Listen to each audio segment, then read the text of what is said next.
China seeks more fever clinics to combat respiratory illness surge. China says U.S. destroyer entered its territorial waters without permission. Philippines and Australia start sea and air patrols in South China Sea. Chinese military holds drills near Myanmar border.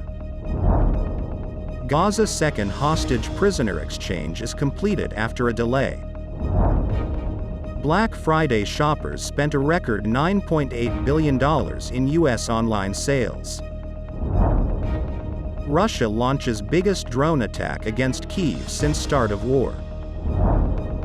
One of world's largest icebergs drifting beyond Antarctic waters.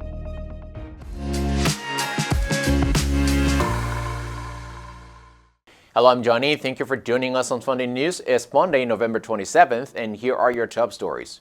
China's health ministry on Sunday urged local authorities to increase the number of fever clinics as the country grapples with the surge in respiratory illnesses in the first winter since easing COVID-19 restrictions. The spike became a global issue last week when the World Health Organization asked China for more information, citing a report on clusters of undiagnosed pneumonia in children by the Program for Monitoring Emerging Diseases. The WHO said last Friday no new or unusual pathogens have been found in the recent illnesses. China's National Health Commission spokesperson Mi Feng said on Sunday that the surge in acute respiratory illnesses was linked to the simultaneous circulation of several kinds of pathogens, most prominently influenza. Last Thursday, the WHO said data provided by China suggested that the recent cases were linked to the lifting of COVID curbs 11 months ago, along with the circulation of known pathogens like Mycoplasma pneumoniae, a common bacterial infection that typically affects children, which has circulated since May.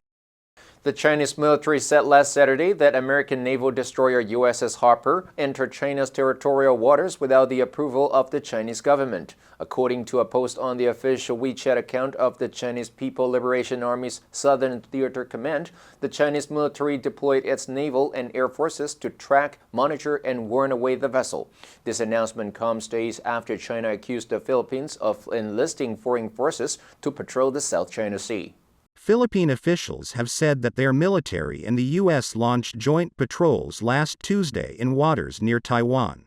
China responded with the latest announcement and said that the incident proves that the United States is an out-and-out security risk creator in the South China Sea. Earlier this month, the United States and China held candid talks on maritime issues, including on the contested South China Sea. The U.S. side underscored its concerns about dangerous and unlawful Chinese actions there. As Pacific nations warily eye an increasingly assertive China, Reuters reported that the Philippines and Australia began their first joint sea and air patrols in the South China Sea on Saturday, days after Manila took similar steps with the U.S. The media said that the three-day exercises, announced by Philippine President Ferdinand Marcos Jr. on social media, followed discussions by the Philippines and Australia early this year on joint patrols to underscore what they say is their commitment to a rules-based border. The Philippine military said 2 of its Navy vessels and 5 surveillance aircraft would participate, while Australia would send the frigate Toowoomba and P-8A maritime surveillance aircraft. Philippine Department of National Defense spokesperson Arsenio said the patrols will be carried out in the West Philippine Sea, using Manila's term for waters in the South China Sea that fall within its exclusive economic zone. The Philippines and the United States concluded 3-day joint sea and air patrols last Thursday. China's military said on social media it will begin combat training activities from Saturday on its side of the border with Myanmar, a day after a convoy of trucks carrying goods into the neighboring Southeast Asian nation went up in flames. China's Southern Theater Command, one of the 5 in the Philippines Liberation Army, said on WeChat that the training aims to test the rapid maneuverability, border sealing, and fire strike capabilities of the theater troops. Myanmar state media called the incident an insurgent attack. Last Friday's fire in the town of Muse came as Myanmar's military has lost control of several towns and military outposts in the northeast and elsewhere as it battles the biggest coordinated offensive it has faced since seizing power in a 2021 coup. A separate statement released by the provincial government of Yunnan, China, which neighbors Myanmar, said the drills would run until November 28 in the areas near Mangai, Maniling, and Qingshuihe villages.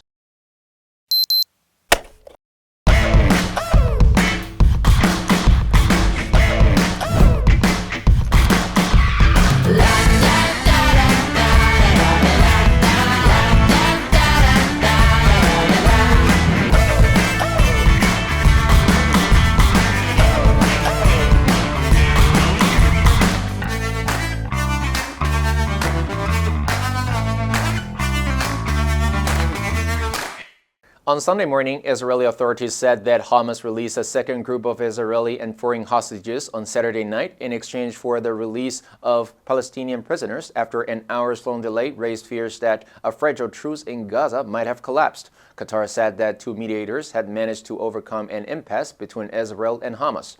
In the end, Israel confirmed that Hamas had handed 13 Israelis, 8 children, and 5 women to the International Committee of the Red Cross in Gaza. The Israeli authorities said they were taken in a convoy across the Rafah crossing to Egypt, then transported to Israel, where they were delivered to hospitals. 4 Thai nationals were also released. Early on Sunday, Israel's prison service said that within hours 39 Palestinian prisoners had been released. The Prisoners' Affairs Commission of the Palestinian Authority confirmed that Red Cross buses with detainees had left Ofer prison, outside the West Bank city of Ramallah, to take them to Al-Bireh municipality. According to an Adobe Analytics report, Black Friday e-commerce spending popped 7.5% from a year earlier, reaching a record $9.8 billion in the U.S., a further indication that price-conscious consumers want to spend on the best deals. Moreover, they are hunting for those deals online.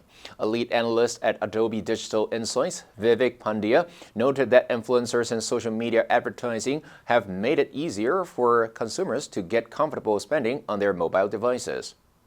Pandya added that impulse purchases may have played a role in the Black Friday growth since $5.3 billion of the online sales came from mobile shopping. The Adobe report found the best-selling categories of Black Friday were electronics like smartwatches and televisions, along with toys and gaming. Pandya said top sellers directly correlated to whichever products had the best discounts. A MasterCard analysis found that this year in-store sales rose over 1% versus online sales. Local officials in Kyiv said that Russia launched its largest drone attack against Ukraine's capital of Kyiv since the start of its invasion on Saturday. Ukraine's Air Force, in a telegram post, said a total of nearly 75 Shahed drones were launched from 2 directions, Primorsk-Artsakh and the Kursk region, Russia. The primary target was the city of Kyiv. Kyiv officials described the attack as a record number of drones. It said air defenses intercepted 71 of the Iranian-made drones, with the vast majority in the Kyiv region. Ukraine's Air Force said anti-aircraft missile troops, tactical aviation, and electronic warfare units were involved in repelling the air attack. The city's military administration warned residents to take cover, saying, "A large number of enemy UAVs are entering Kyiv from different directions. We urge you to stay in shelters until the alarm goes off." The country's energy ministry said this recent attack on Kyiv cut off power to an overhead line, leaving 77 residential buildings and 120 establishments without power in the city center. According to the British Antarctic Survey, one of the world's largest icebergs is drifting beyond Antarctic waters after being grounded for more than 3 decades. A remote sensing expert, Andrew Fleming from the British Antarctic Survey, told the BBC last Friday that the iceberg has been drifting for the past year and now appears to be picking up speed and moving past the northern tip of the Antarctic Peninsula. The British Antarctic Survey said it is moving along ocean currents to sub-Antarctic South Georgia. The iceberg, known as A23A, split from the Antarctic's Filchner ice shelf in 1986. But it became stuck to the ocean floor and had remained for many years in the Weddell Sea. The iceberg is about 3 times the size of New York City and more than twice the size of Greater London, measuring around 4,000 square kilometers. Fleming said he first spotted movement from the iceberg in 2020. He told the BBC there was a change in shelf water temperatures that might have provoked it. The answer for last Friday was C, apprehension. He watched the election results with some apprehension. Did you answer correctly? Now let's delve into the news of Black Friday shoppers spending a record $9.8 billion in U.S. online sales. Number 1, indication. 表明、标示、显示、象征。They gave no indication of how the work should be done. Number 2, conscious. 特别感兴趣的、关注的。They have become increasingly health conscious. Number 3, correlate. 相互关联影响、相互依赖。The figures do not seem to correlate. A high-fat diet correlates with a greater risk of heart disease. Next, we have a multiple question for everyone to practice. Which answer would you choose? You can write your answer in the comments section. The correct answer will be announced tomorrow. And that's all for today's Funday News. Be sure to tune into Funday News from Monday to Friday and click the link below to join Funday for free. I'm Johnny Wu, your host. I'll see you next time.